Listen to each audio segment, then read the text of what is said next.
இப்போ வந்து ஆயுர்வேதால என்ன மாரியான விஷயங்கள் நம்மளோட உடம்புல இருக்கக்கூடிய அந்த ஃபேட்ட குறைக்கிறதுக்கு ஹெல்ப் பண்ணும்? ஏன்னா நெறைய இதுல வந்து இந்த ஃபேட் பர்னிங் ட்ரிங்க்ஸ் அப்டின்லாம் சொல்றாங்க.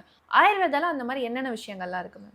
ஓகே. ஆக்சுவலி வந்து பார்த்தீங்கன்னா, ஆயுர்வேதால ரொம்ப இம்பார்ட்டன்ட்டா நம்மளோட கட் ஹெல்த்துக்கு வந்து டெய்லி சாப்பிடக்கூடிய உணவுகள்னு சிலத வந்து சொல்லியிருப்பாங்க.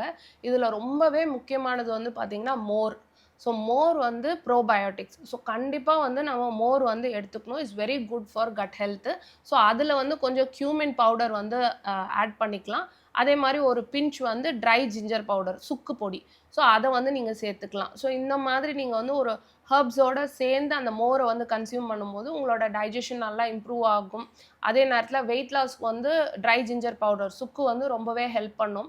ஸோ பாடியில இருக்கக்கூடிய இன்ஃப்ளமேஷன வந்து கம்மி பண்ணும். நெறைய இடங்கள்ல என்ன ஆகும்னா, the weight gain will be due to the inflammation. Okay. So அதனால ஆன்டி இன்ஃப்ளமேட்டரி டயட் கூட ரொம்ப பாப்புலர் ஆயிட்டு இருந்தது. ஸோ சுக்கு பவுடர் வந்து பார்த்தீங்கன்னா, ரொம்ப நல்ல ஒரு ஆன்டி இன்ஃப்ளமேட்டரி ஹெர்பா வந்து இருக்கு. ஸோ அதனால இத வந்து நீங்க ஆட் பண்ணிக்கலாம். அதே மாரி திரிஃபல்லா சூர்ணம்னு சொல்லுவோம். ஸோ இந்த திரிஃபல்லா சூர்ணம் வந்து நல்ல கட் ஹெல்த்துக்கு வந்து ரொம்ப நல்லது. பவல்ஸ் கான்ஸ்டிபேஷன் இருக்கிறவங்களுக்கு கான்ஸ்டிபேஷன வந்து நல்லா ரிலீஃப் பண்ணிவிடும். ஸோ நெறைய பாடியில வந்து டாக்ஸிக் அக்யூமுலேஷன் அதாவது ஆயுர்வேதிக் டெர்ம்ஸ்ல இத சொன்னா தான் கரெக்ட்டா இருக்கும். ஆமான்னு சொல்லுவோம் நாங்க. ஸோ ப்ராப்பர் டைஜெஷன் இல்லாதப்போ இந்த ஆமா வந்து ஃபார்ம் ஆகும். இந்த ஆமா வந்து இருக்கிறதுனாலயும் உடம்புல வந்து இன்ஃப்ளமேஷன் ஆகும், வெயிட் கெயின் ஆகும், மெட்டபாலிசம் வந்து பேட் ஆயிடும்.